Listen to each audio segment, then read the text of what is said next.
If you've come to our presentations, listened to our podcasts, or just generally had conversations with us in the office, you probably understand our general philosophy or heard us use the phrase, simple solutions are often best.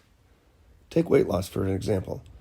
One thing that is severely overlooked as a factor in weight loss is sleep.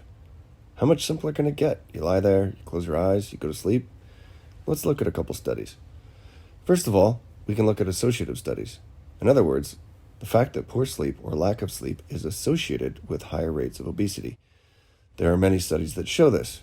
For example, in a paper just published in 2022, 810 overweight or obese subjects were put on one of 4 diets with varying macronutrient compositions and then were followed for 2 years. Weight loss during the first 6 months was usually followed by 1.5 years of steady weight regain.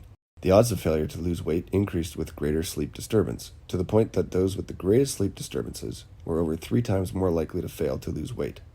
This is an example of an association. In other words, poor sleep was associated with a higher risk of failure to lose weight, but that doesn't establish that poor sleep caused the failure to lose weight.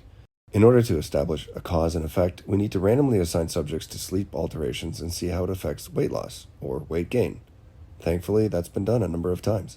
Take this study in 2018. They split subjects into 2 groups and put both groups on a caloric restriction of about 30 to 40% less from their baseline, except one group slept 1 hour less, 5 nights per week, and was allowed to sleep 1 hour extra on the weekends to catch up. Both groups lost the same weight after 8 weeks. However, the type of weight loss was vastly different. The group that had no sleep restriction lost 83% of their mass from fat, while the sleep-restricted group lost only 58% of their mass from fat. In other words, the remainder of their weight loss was from lean body mass, which is not good.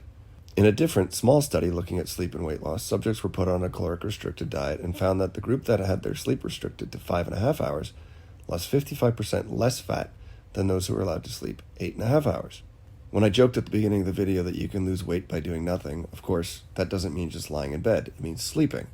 Lying there does nothing. It's different than sleeping. Sleep is an incredible and complex physiologic function that we have that changes the hormones throughout the body.